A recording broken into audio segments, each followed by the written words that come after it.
My name is Isabel Cortez, and for 2 years I paid my brother's debts in silence. Every month, without fail, I sent nearly $3,000 to the bank that threatened to swallow his company whole. No one knew. Not my friends, not my coworkers, not even Lucas, the brother whose dreams I financed while I quietly dismantled my own. When people looked at him, they saw a visionary, a self-made designer with charisma and charm. They saw confidence, success, the kind of effortless brilliance the world loves to worship. What they didn't see was me, the one behind the invoices, the taxes, the late-night panic about interest rates and overdrafts. I became the invisible scaffolding that held his world together. It's strange, the way love can disguise itself as duty. In the beginning, I told myself I was helping out temporarily, that once the business stabilized, he'd take over the payments. But as the months turned into years, I realized I wasn't doing this for the company's survival. I was doing it for him. For the same reason I'd been doing everything since I was 23. Because somewhere deep down, I believed I owed him my life. When our parents died, I promised myself I'd protect him. That promise became my anchor, but also my chain. It kept me tied to his happiness, his stability, his image. Every time he succeeded, I felt relief more than pride. It meant my sacrifices weren't in vain. It meant the sleepless nights, the double shifts, the quiet humiliation of living paycheck to paycheck while he was celebrated in magazines. All of it meant something, but lately, I've started to see it differently. The more I watched him on stage, giving speeches about perseverance and ambition, the more I felt the quiet rot beneath the surface.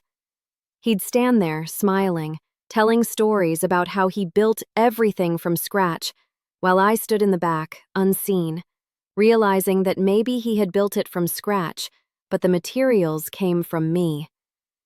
There's an odd kind of grief that comes with being erased. It isn't loud. It doesn't demand attention. It just sits in your chest, like a small stone that gets heavier each time someone calls your brother a genius, each time they say how proud our parents would have been. They don't know that pride is a complicated emotion when the success you're applauding belongs partly to you. I used to think that my silence was noble, that true generosity meant never needing recognition. But the truth is, silence can also be a cage. It traps you in a story where you are the supporting character in someone else's life. And one day, you look around and realize you've disappeared. Now, as I watch Lucas celebrate another milestone, another feature article, another award, I feel something shift inside me. Not anger exactly, but a quiet, undeniable clarity. The kind that comes when you finally see yourself not as a savior, but as a ghost haunting your own story. People think betrayal happens in one explosive moment, a lie, a revelation, a single cut that breaks everything apart. But mine was slow, silent, almost invisible.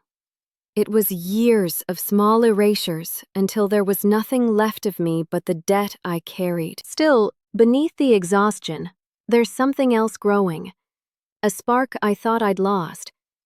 Maybe it's the beginning of defiance, or maybe it's simply the realization that I have the power to stop paying for other people's dreams, to stop mistaking sacrifice for love, to stop letting someone else's success define my worth. Because no one erases you completely without your permission. And I'm done giving mine. If you're watching this, please hit the like button, tell me in the comments where you're tuning in from, and subscribe to this channel.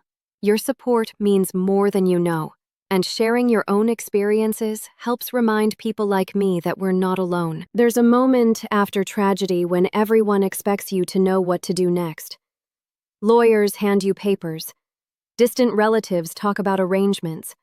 People bring casseroles as if food could fill the space left behind by two people who loved you more than anyone else ever would. I didn't know how to be an adult yet, but in a matter of hours, I became one. I dropped out of my program at the university and moved back into the small house we grew up in. Bills arrived faster than I could open them, and the weight of responsibility settled into my bones before I even realized it had. There was no time for grief. There was only survival. The first job I found was at a corner cafe, followed by an evening position answering phones for an accounting office. On weekends, I cleaned rental apartments. I lived by lists: rent, utilities, groceries, and by the rhythm of exhaustion. Every dollar stretched, every plan postponed. My hands smelled of coffee and bleach, my back ached constantly. But the small moments kept me going. The way Lucas's eyes would light up when I managed to bring home takeout. The sound of him laughing at something on TV while I folded laundry. Those sounds reminded me that maybe I was keeping us both from falling apart. Lucas was quiet after the accident. He stopped drawing for a while, stopped talking about his future. I could see the fear in him, the fear of what life without them meant, the fear of becoming lost. I took it upon myself to make sure that didn't happen. I filled the silence with plans, with reassurance, with constant motion. It didn't matter if I was tired. It didn't matter that I cried in the shower most mornings before work. What mattered was that he felt safe. Over time, we created new rituals: Sunday breakfasts, simple dinners, little traditions that pretended life was normal. I told myself that once he graduated, I'd go back to school. Once he was okay, I could pick up where I left off. But time has a way of slipping through the cracks while you're too busy holding everything together. The years passed in a blur of bills, part-time jobs, and responsibilities that never seemed to end. I barely noticed how much of myself I was giving away until there was nothing left to give. I had become a caretaker, a provider, a shadow of who I used to be. Every dream I'd once had, owning a studio, designing buildings, traveling, faded into something distant, something for other people. But there was something beautiful in those years too. Watching Lucas come back to life, seeing him sketch again, filling notebooks with lines and colors, rebuilding a world on paper that had collapsed in reality. I encouraged it, nurtured it, funded it. When he said he wanted to study industrial design, I promised him I'd make it happen, even if I didn't know how. That promise became the heartbeat of my life. Every decision, every sacrifice, every sleepless night traced back to that single goal: give Lucas the life our parents would have wanted for him. I told myself I was honoring their memory, but in truth, I was trying to save us both from the unbearable silence of what had happened. When Lucas went off to college, I felt pride and loss in equal measure. I packed his bags, helped him settle into his dorm, and smiled like I wasn't terrified of being alone. The house felt unbearably quiet after he left. For the first time in years, there was space to think about myself. But I didn't know what to do with it. My purpose had always been tied to his needs. Without that, I wasn't sure who I was anymore. I told myself it was fine, that once he succeeded, once he was happy, I'd find my way back to my own life. But I didn't realize how hard it is to reclaim something you've already given away. The person I used to be was gone, replaced by someone who measured self-worth in sacrifice. That was the beginning of everything that followed, the pattern of devotion that would later become a prison. The night my parents died, I thought I was saving my brother's future. In truth, I was trading my own for it. And even now, years later, when people ask how I became the woman I am, I think back to that day, the day everything changed, and I know the answer is simple. It was the day I learned that love can be the most beautiful reason to lose yourself completely. The years after my parents' death became a long stretch of gray days that blurred into one another. I measured time not by seasons or birthdays, but by bills paid and milestones crossed. Every moment seemed to revolve around keeping life steady enough for my brother to grow without noticing how close we were to collapse. I told myself it was temporary, that once he finished school, things would ease. But survival has a way of becoming habit, and before I realized it, my whole existence had molded itself around his needs. I worked constantly. The cafe became my mornings, the office my afternoons, the cleaning jobs my weekends. My body adjusted to exhaustion like it was a second skin. I stopped expecting rest, stopped thinking of comfort as something people like me were entitled to. Each month I paid the rent, the insurance, the grocery bills, and whatever Lucas needed for school. Whenever I had money left over, it never stayed long. There was always another expense, another form to sign, another gap to fill. My own life became a series of postponed dreams. Still, I found comfort in the small moments of normalcy. Cooking dinner for us in the dim light of our tiny kitchen, hearing him laugh again as he started drawing sketches of city skylines on old receipts, watching him stay up late, lost in his imagination. I used to stand quietly at his door, looking at him bent over his notebook, and feel a strange mix of love and fear. Love for the boy he still was. Fear that one day all my sacrifices would turn invisible, that he would never understand what it cost to keep the lights on and his world intact. But I didn't allow myself to dwell on those thoughts for long. Gratitude, I told myself, was selfish. This was what family did. I had made a promise the day of the funeral, to protect him, to carry the weight so he wouldn't have to. The problem with promises like that is they never come with an expiration date. As the years passed, Lucas began to flourish. He found his footing in art and design, winning small competitions, earning recognition from teachers who saw something extraordinary in him. I watched from the sidelines, proud but weary, clapping quietly from the back row while others took photos and congratulated him. People would tell me how lucky I was to have such a talented brother. I smiled and said I was. What I didn't say was that luck had nothing to do with it. Luck didn't pay tuition. Luck didn't keep the refrigerator full.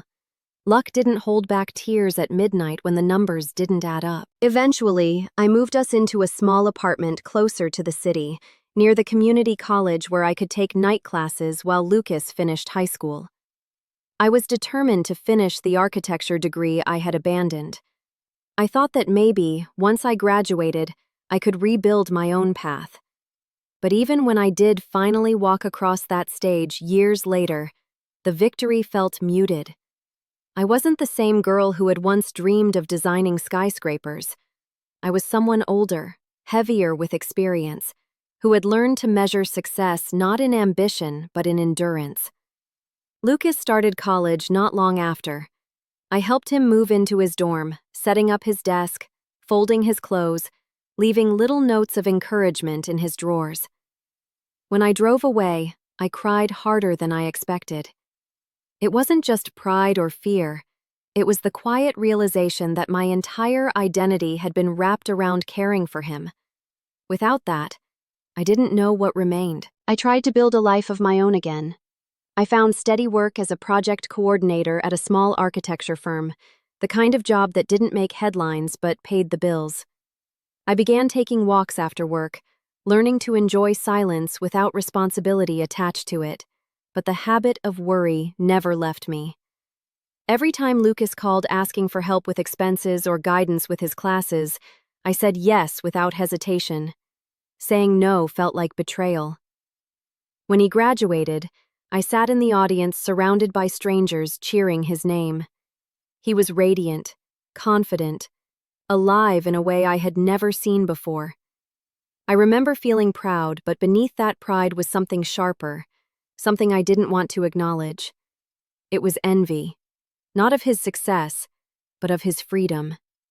He stood at the threshold of a life filled with choices, Mine had narrowed to a single purpose long ago. After the ceremony, I went home alone to the small apartment I still rented, surrounded by boxes of old textbooks and bills.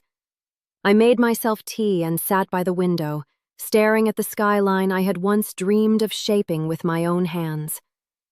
Somewhere out there, my brother's future was waiting, bright, limitless. Mine felt smaller, defined by the walls I had built around him and around myself. Still, I told myself it was worth it, that love justified the imbalance, that one day, when he was standing in the world he built, he would look back and see me, the quiet force that kept him standing. But the truth is, I was already beginning to fade. Every sacrifice, every late night, every choice I made to put him first became another erasure of who I was. I didn't realize then that when you spend long enough building someone else's foundation, you forget how to stand on your own. Looking back now, I see that those years were the blueprint for everything that came after. The endless work, the quiet giving, the belief that love meant carrying someone else's weight. All of it laid the groundwork for the life that would one day unravel. I didn't know it yet, but I was constructing a future where I would be both the architect and the casualty of my own devotion. When Lucas graduated from college, it felt like the culmination of every sleepless night I had endured. He was full of ambition, armed with a portfolio of designs that caught the attention of people who mattered. I had spent so long holding my breath, waiting for the moment he would finally be okay, that I barely noticed how my own life had stood still in the process. Watching him step into the world as a professional designer filled me with pride so sharp it hurt. I wanted him to have everything our parents never lived to see. I wanted him to build the life that I had quietly forfeited. It started innocently enough, the idea of creating something together. Lucas wanted to start a small design studio, something modern, collaborative, where art met function. He called it a shared dream, and I wanted to believe that was true. I had experience with organization, finance, and logistics. He had the creative spark. It seemed perfect. I took a risk and used my savings to rent a small office space downtown, an old brick building with tall windows and creaking floors. The smell of sawdust and paint lingered there for weeks after we moved in. We named it Hartwell Design, after our mother's maiden name. It felt right, like an homage to where we came from. I handled the contracts, licensing, and client management. Lucas took charge of design concepts, branding, and presentation. In the beginning, we worked side by side at two mismatched desks facing the window, surviving on takeout food and adrenaline. I would wake before dawn to check emails and stay up long after he left, reconciling invoices and studying market reports. There was exhaustion, yes, but also joy. A sense that for once, all the struggle had led to something tangible. Our first clients were small businesses, cafes, retail shops, local artists needing product displays. Lucas poured himself into the creative side, sketching endlessly, while I met with suppliers and ensured deadlines were met. Slowly, the business grew. We earned enough to hire a part-time assistant, then a junior designer. I remember the day we signed our 10th client. We stood in that same office, surrounded by blueprints and coffee cups, and for a brief moment I thought we had made it. I thought we were partners, equals, bound not just by blood but by purpose. The growth came quickly after that. Our designs were featured in a local magazine and suddenly everyone wanted to work with us.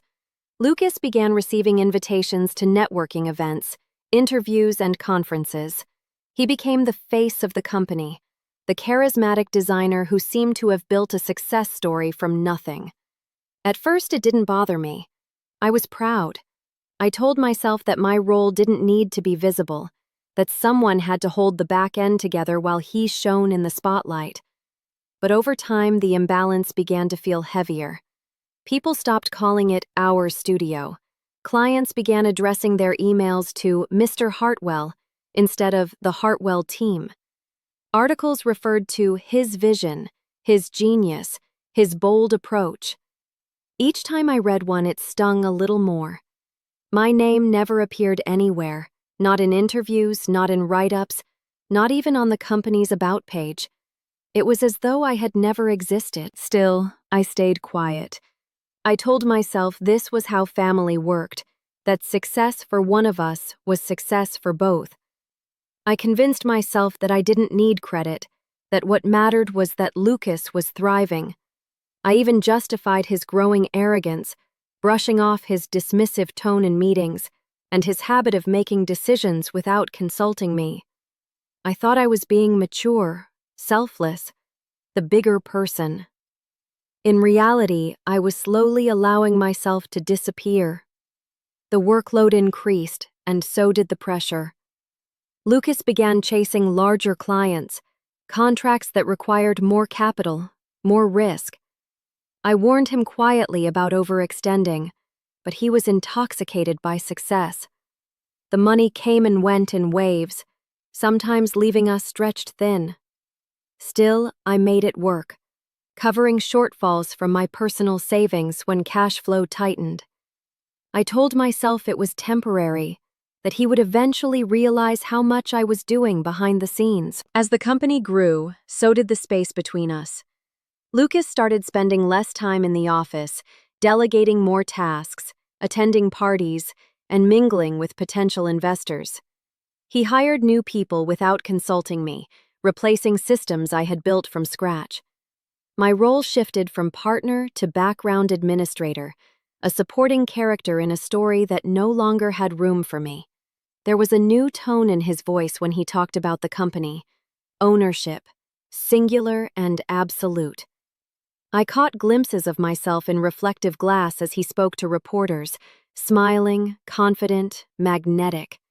And in those reflections, I didn't recognize the woman behind him, the one buried in paperwork, holding the structure together while pretending not to notice that her name had vanished from the foundation she had laid. Looking back now, I can see how quietly the erasure began. It didn't happen overnight. It happened in the spaces between compliments, in the emails that left me out, in the introductions that skipped my name. It happened each time I said nothing, each time I chose peace over acknowledgement. I thought I was protecting him, protecting what we had built. In truth, I was teaching him that my absence didn't matter. By the time I realized it, the company wasn't ours anymore. The name on the door still read Hartwell Design, but the spirit of partnership had faded. Lucas had taken flight, and I was left on the ground, holding the weight of everything we had built. Even then, I didn't resent him. Not yet. I was still too loyal, too tied to the idea that love meant giving without limits. What I didn't understand was that the foundation I had built for us would soon become the same ground on which I'd be buried, forgotten under the weight of my own devotion. Recognition came to the company like a slow, glittering wave, the kind that blinds you with its shimmer before you realize it's pulling you under. I watched as our small studio became something bigger, something people in the city started to notice. Our designs appeared in showrooms, in glossy magazines, in the lobby of hotels that used to feel untouchable. Every feature, every article, every piece of praise carried Lucas's name in bold letters. Lucas Hartwell, the visionary behind the rise of modern design. My own name was nowhere to be found. At first, I told myself it didn't matter. I had never been one for attention. I preferred the quiet parts of success, the planning, the structure, the slow building of something meaningful. But there's a difference between choosing to stay behind the scenes and being erased entirely. What began as a small oversight became a pattern, and the pattern became a truth everyone accepted. The company belonged to Lucas, and I was just another employee. Emails from clients began arriving addressed solely to him. My name vanished from presentations, proposals, and eventually the company website. A new biography described Hartwell Design as founded by Lucas Hartwell in a modest Boston apartment.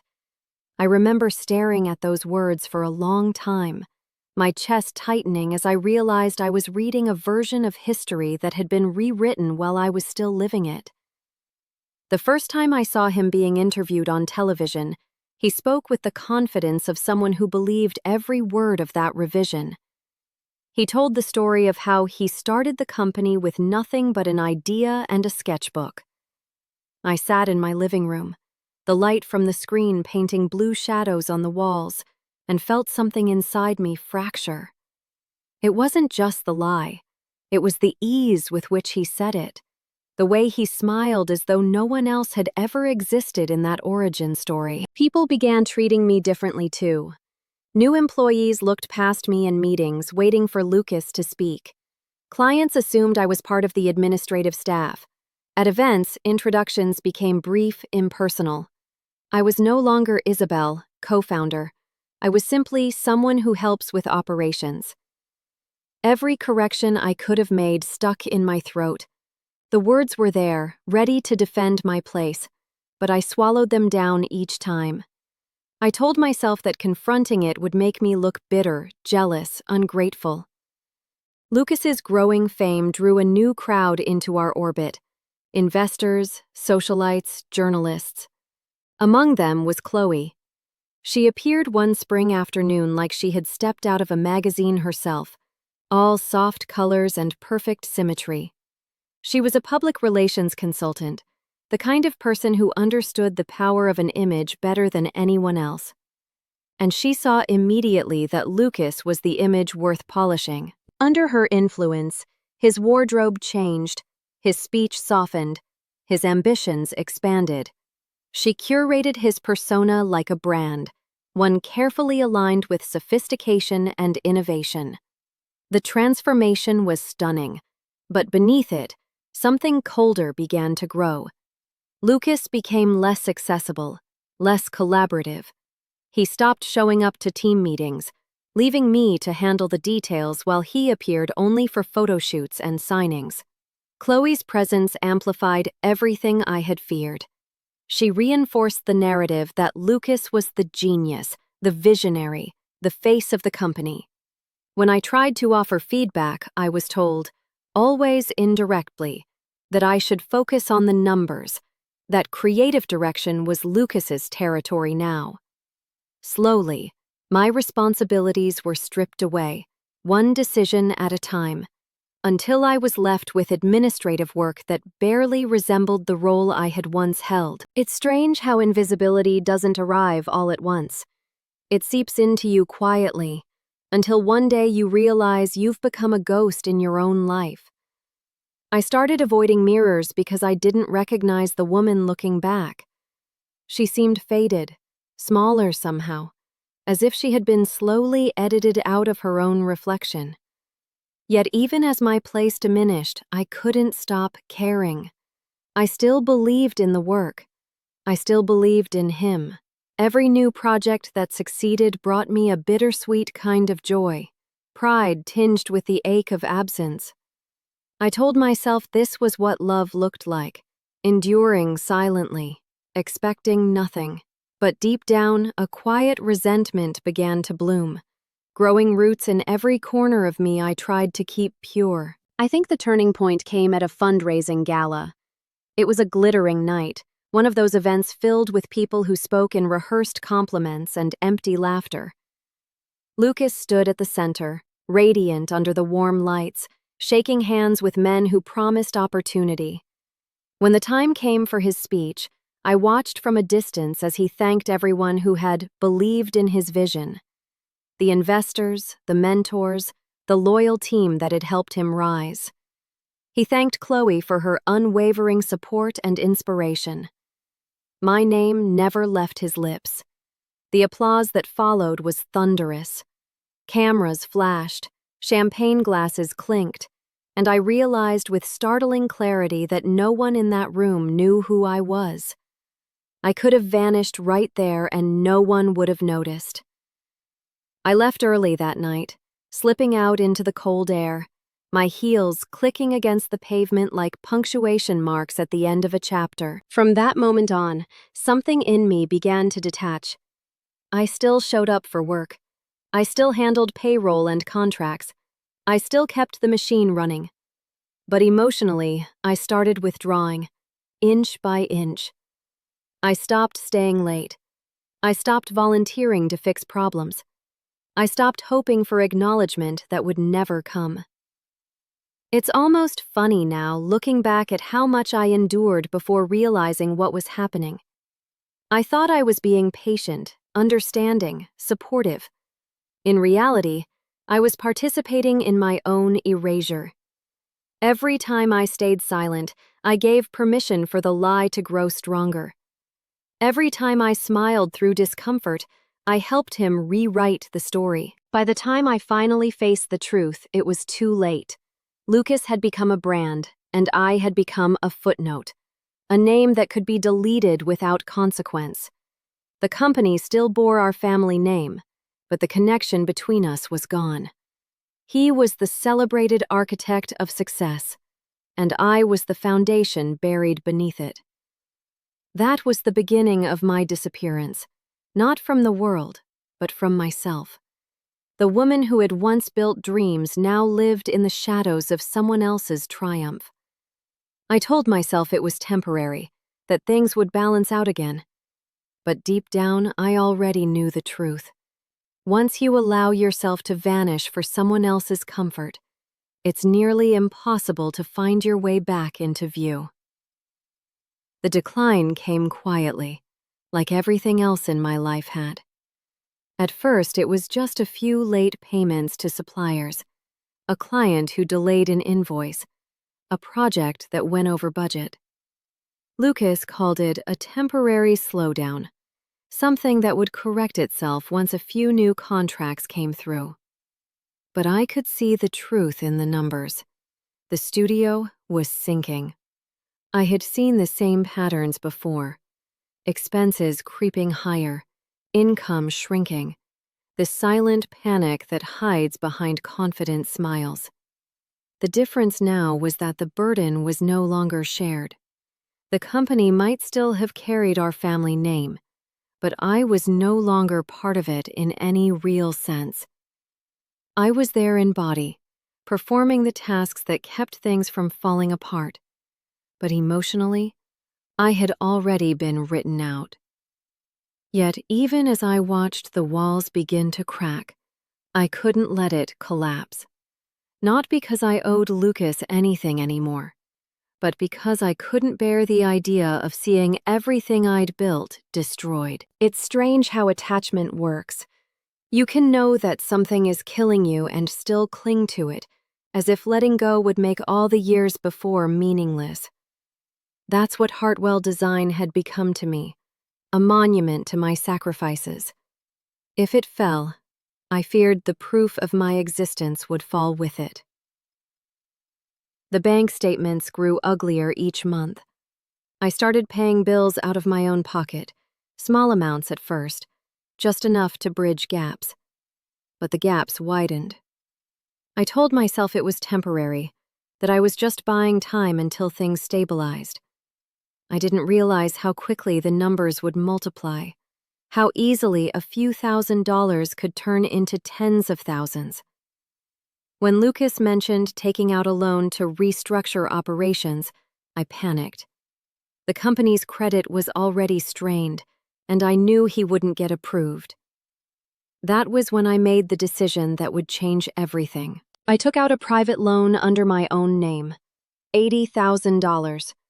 The amount made my stomach twist, but the alternative felt worse.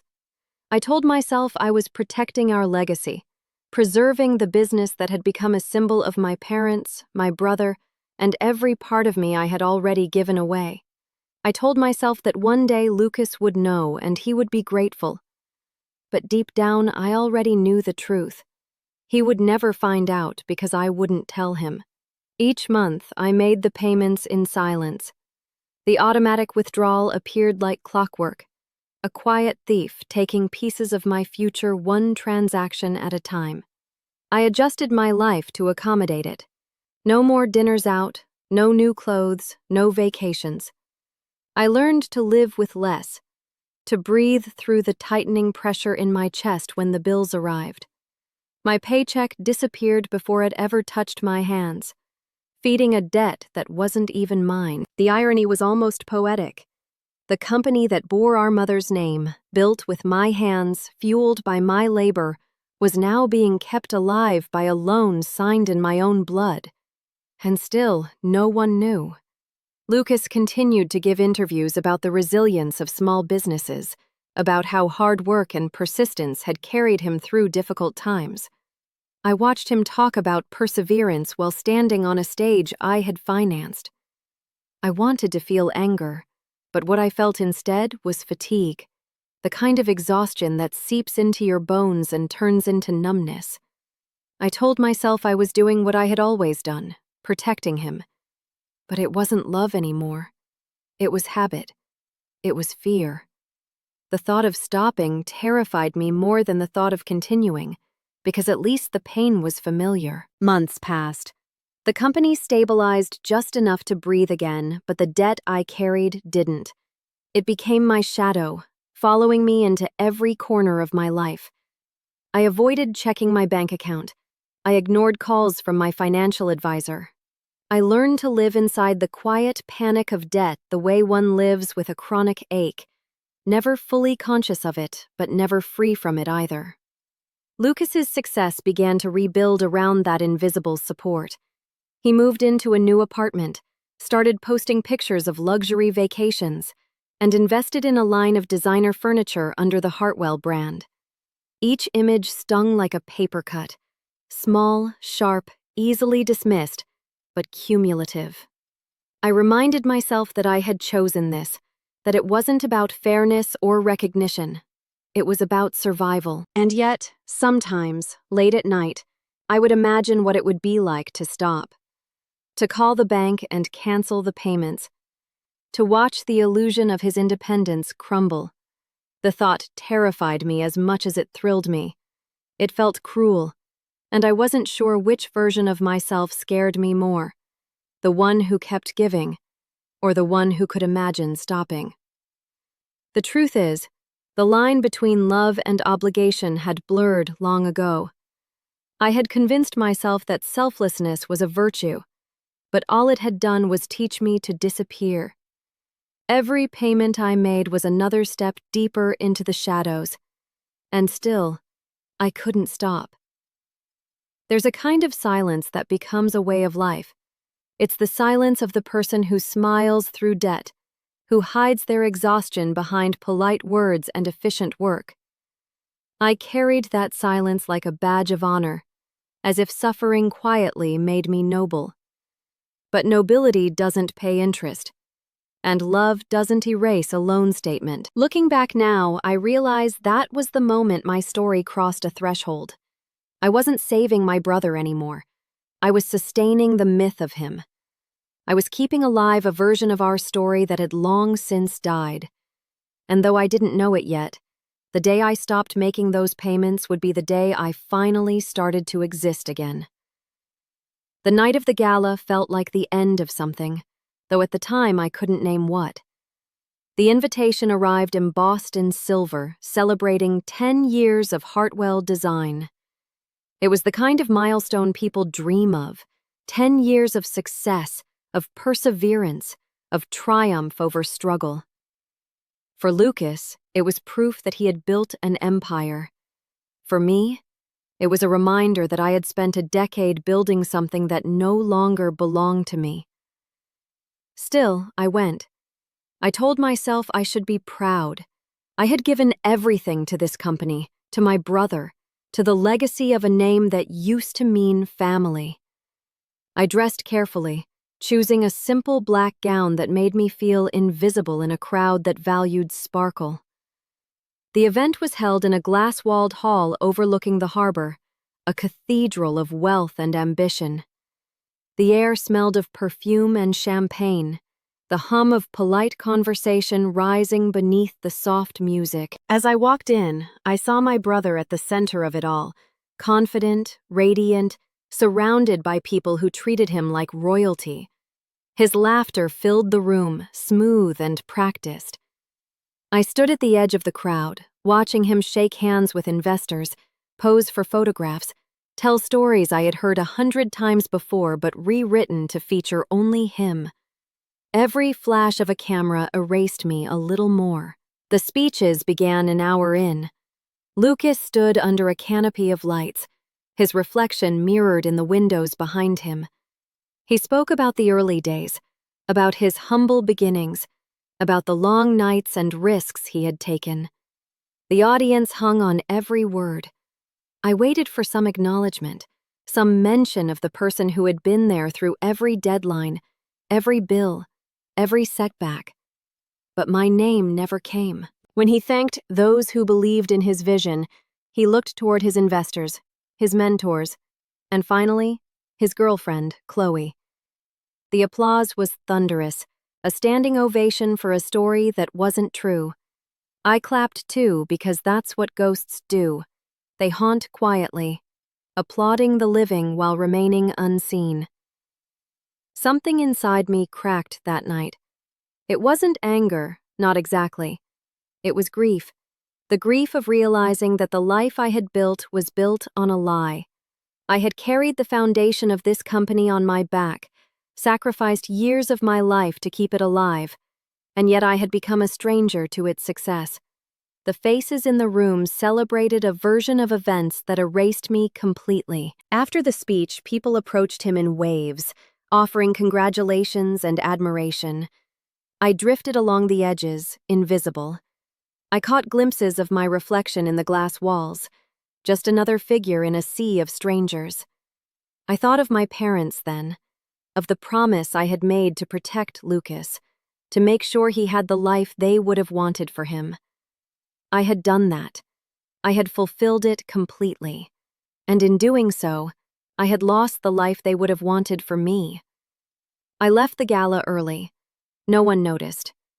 Outside, the night was cold, the city lights reflecting off the water in ripples of gold.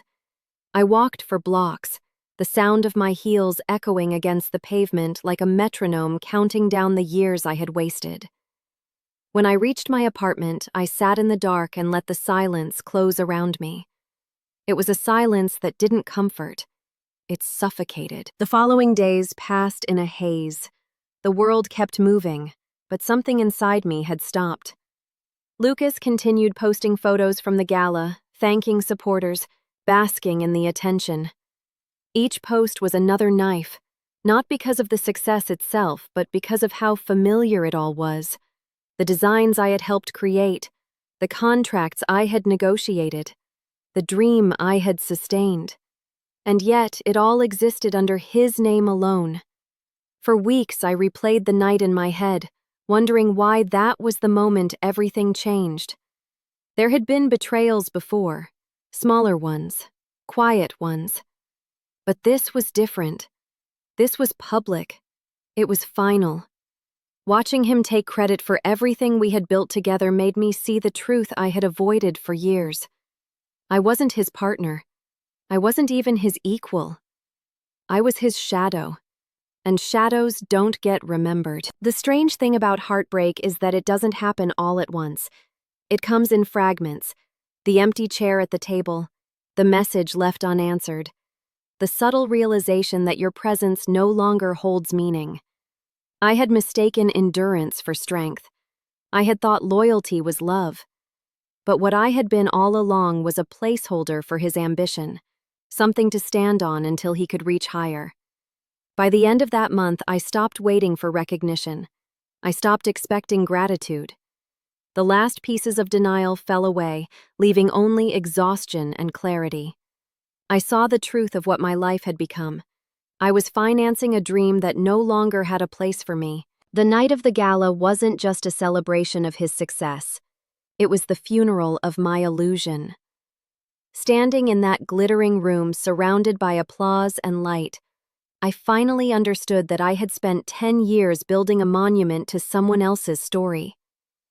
And as the lights dimmed behind me, I made a silent promise to myself. A promise I hadn't made in years. I would stop being the foundation he stood on. And when I did, everything he had built on top of me would have to stand on its own. In the weeks after the gala, silence became my closest companion. It followed me home at night, sat beside me in the office, lingered in every room I entered. Something inside me had shifted, though I didn't yet know what to do with it.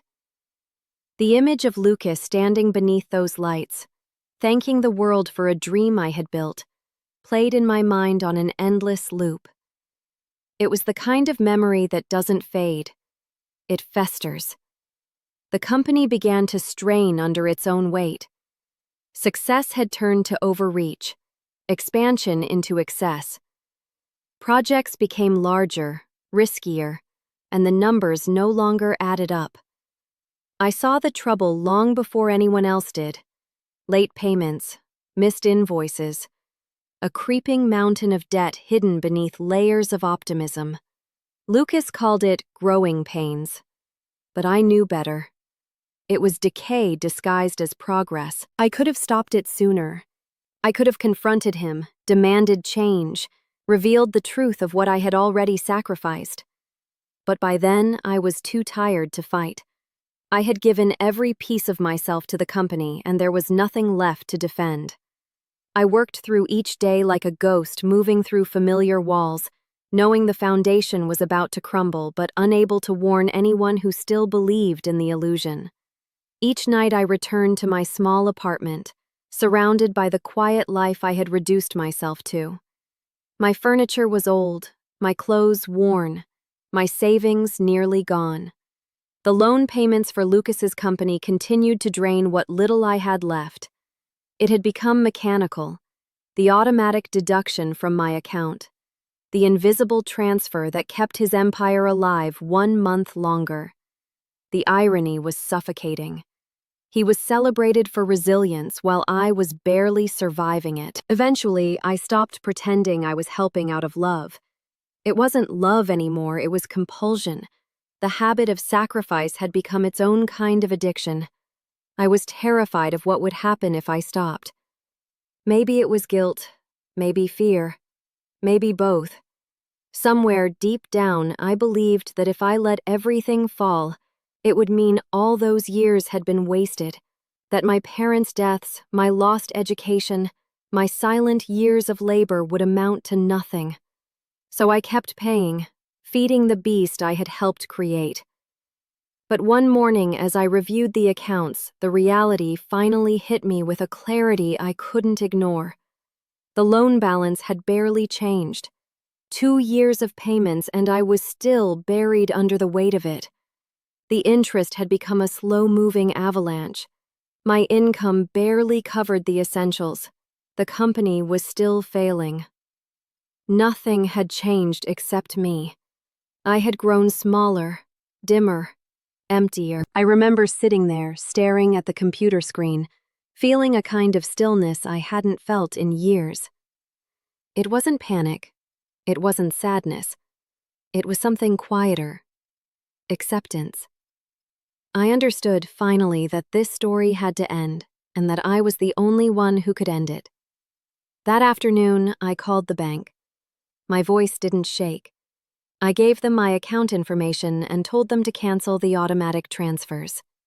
The representative confirmed the request, and within minutes, the burden I had carried for so long began to lift. Not completely, but enough for me to breathe. For the first time, I wasn't saving him. I was saving myself. In the days that followed, the silence I had once feared became a kind of freedom. I didn't tell anyone what I had done. The company continued operating for a few weeks as usual, unaware that the invisible lifeline had been cut. Then, slowly, the consequences began to surface. Payments were missed. Creditors called. The facade started to crumble. I expected to feel guilt when it happened, but what I felt instead was release. The collapse was inevitable, and for once I allowed it to happen. I didn't rush to fix it. I didn't sacrifice myself to preserve the illusion. I simply watched as the truth surfaced, like a long-buried secret finally rising to air. Lucas grew restless, paranoid, confused. I saw it in his emails, in the scattered meetings he held with his team. The man who had once been so composed began to unravel, though I kept my distance. Every crack in his composure was a reflection of the years I had spent holding him together. The balance had shifted. The empire he had built on my silence was starting to fall, and I wasn't there to stop it. When the first overdue notice arrived at the office, it triggered a chain reaction. The suppliers pulled back, projects halted, and the whispers began. By the end of the month, the financial strain could no longer be hidden. The staff spoke in hushed tones, unsure of what was happening. Lucas blamed the economy, bad timing, anyone but himself. I stayed quiet. My silence this time wasn't an act of submission. It was an act of reclamation. For years, my silence had been used against me, but now it became my power. I didn't need to explain myself to anyone. I didn't need to justify the choice to stop drowning for someone who never noticed I was underwater. When the collapse finally came, it wasn't dramatic. There were no headlines, no public scandal, just a slow fading, like the tide pulling back from the shore, leaving behind the fragments of what once stood tall. And as it happened, I realized something simple and devastating. The company had never really been mine to lose. It had always belonged to the illusion of who we were. For the first time in my life, I didn't feel like a ghost. The silence that surrounded me wasn't empty. It was mine. The end didn't come with explosions or headlines. It came quietly, the way most endings do, through small shifts, a slow unraveling of everything that had once felt solid. Hartwell Design began to collapse from within, its polished veneer cracking under the weight of denial. I watched it happen with a strange mixture of detachment and sorrow. After all, I had built this structure, brick by brick. To see it crumble was like watching a version of myself disintegrate in front of my eyes. Clients started pulling out first. The rumors of missed payments and delayed projects began to circulate through the city's design circles. People who once praised Lucas for his vision began whispering about mismanagement, about arrogance, about debts that couldn't be ignored. The same publications that once celebrated him for his innovation now printed cautious speculation about how quickly success can fade. I didn't feel vindicated. I felt numb. Lucas grew desperate. He began selling assets, downsizing staff, making public statements that tried to mask the crisis as a strategic realignment. But behind the polished words, I could see the panic. I had seen that look before, in the early years when we were barely surviving, when we were still human. Now it was back, but it belonged to a man who no longer knew who he was without applause. I remained in the background, watching from the same position I had always occupied. The difference was that now my silence didn't come from obedience. It came from clarity. For years I had believed that protecting him was the same as loving him. Now I understood that protecting someone who refuses to see the truth is just another form of self-destruction. The moment of revelation came one afternoon, buried within the chaos of collapsing deadlines and unpaid bills. I received a call from one of the banks, the same one that held the loan I had taken years before. They informed me, almost mechanically, that the account had been flagged for review because the company's finances were under investigation. My personal loan had been connected to several corporate transactions, and they needed to verify my involvement. That was when I realized the truth would surface, whether I wanted it to or not. I had spent years hiding my contribution, ensuring my payments were invisible. I thought I was protecting both of us, but the irony of life is that truth doesn't stay buried forever. It waits, patient and silent, for the moment it can no longer be denied. The documents were all there.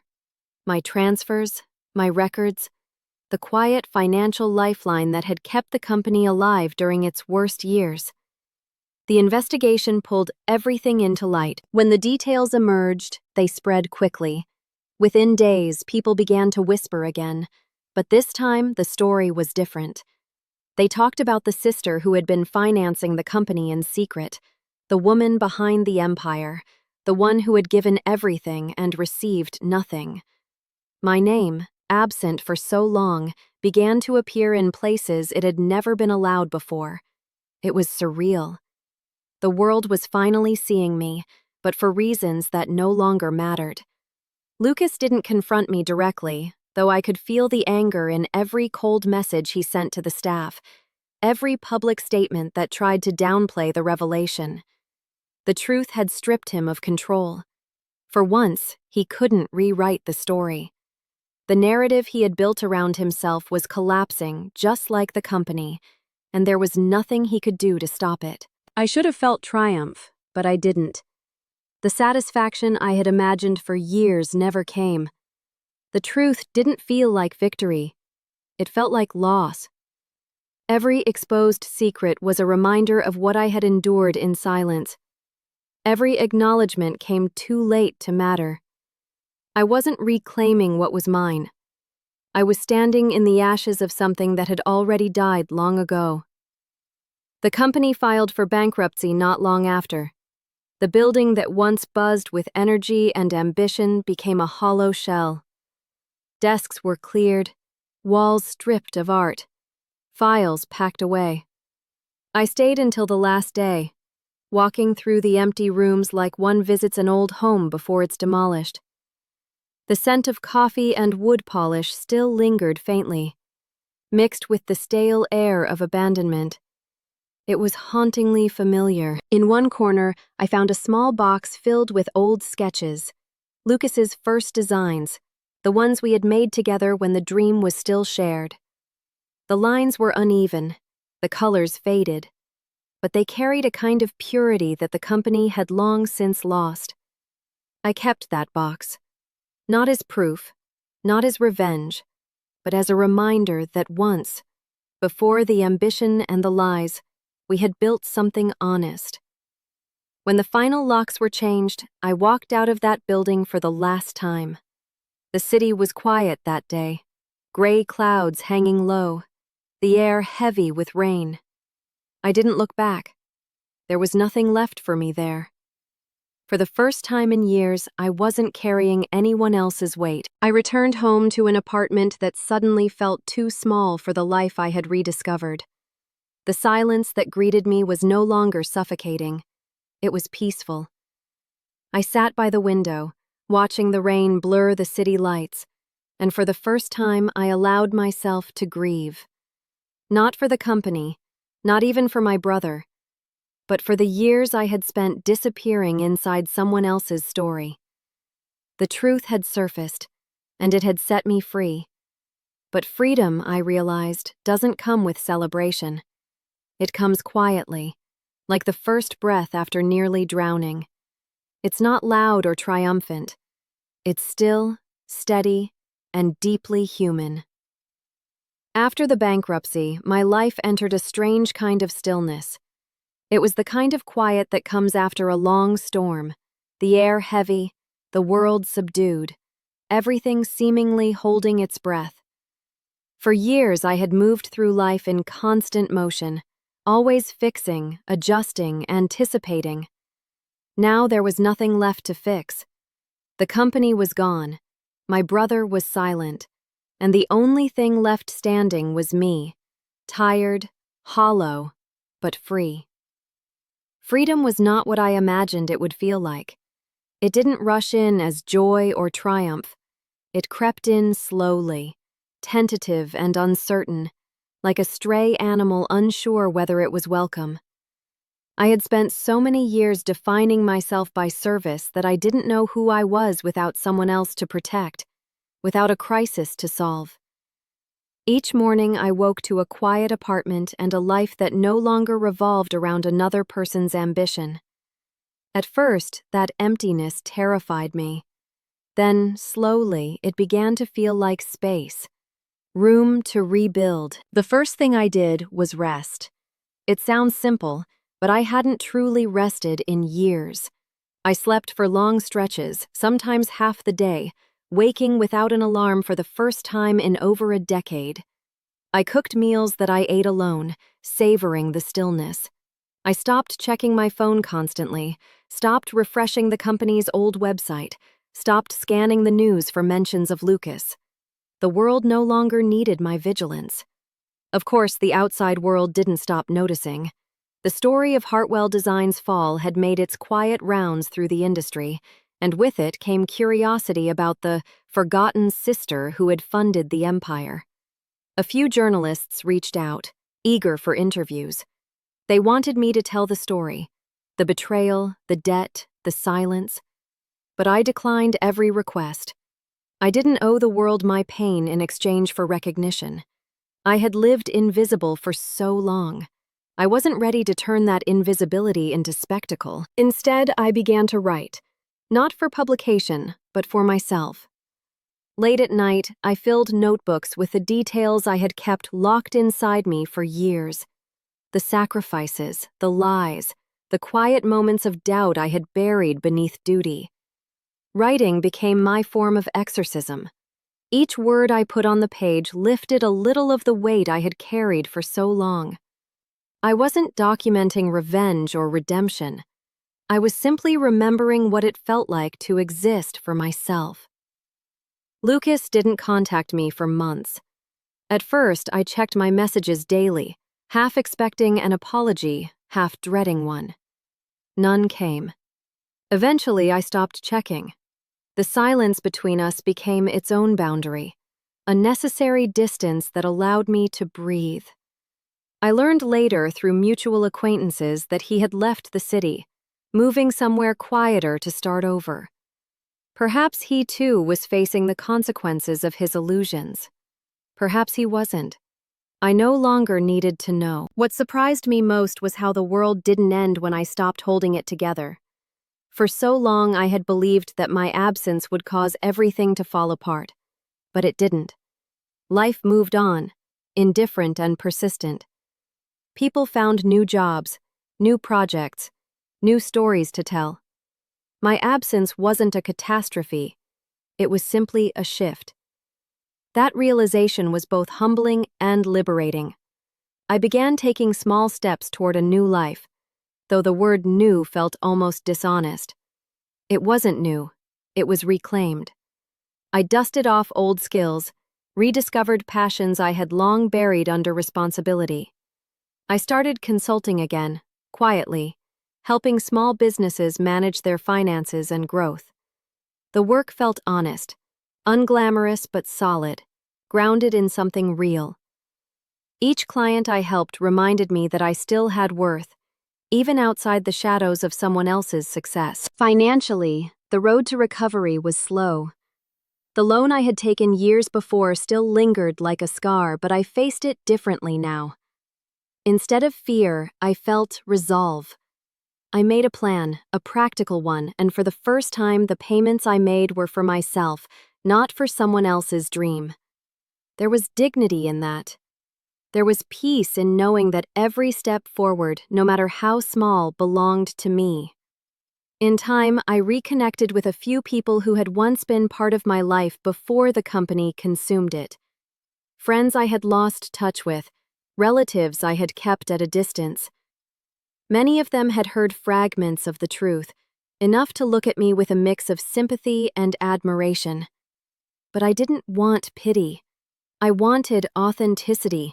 The kind of connections that didn't require explanation or performance. Slowly, I began to rebuild those bonds, one quiet conversation at a time. What surprised me most was how forgiveness found its way in, not as an event, but as a process. I didn't forgive Lucas in a single moment of clarity. It came gradually, through understanding the forces that had shaped both of us. We had both been broken by the same loss, molded by the same impossible expectations. I had made him the center of my life out of guilt, and he had built his ego around the illusion that he owed me nothing. We were two halves of the same wound. Forgiving him meant releasing myself from the role I had trapped myself in. Sometimes, late at night, I still think of the old office. The creaking floors, the smell of coffee and paint, the hum of creation before ambition spoiled it. I imagine what it would have been like if things had gone differently, if we had remained partners instead of adversaries. But then I remind myself that even the most beautiful stories can turn toxic if they're written in imbalance.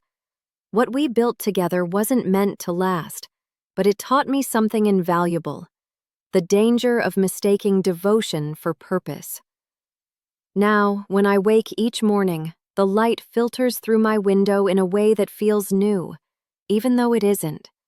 The world hasn't changed, but I have. I am no longer the woman who measures her worth by what she gives away. I am not the silent benefactor, the invisible partner, or the ghost of a company that never carried my name. I am simply Isabel Cortez, flawed, free, and finally whole. If you're watching this, please hit the like button, tell me in the comments where you're tuning in from, and subscribe to this channel. Your support means more than you know, and sharing your own experiences helps remind people like me that we're not alone. Because sometimes, the most powerful story you can tell is the one where you finally choose yourself.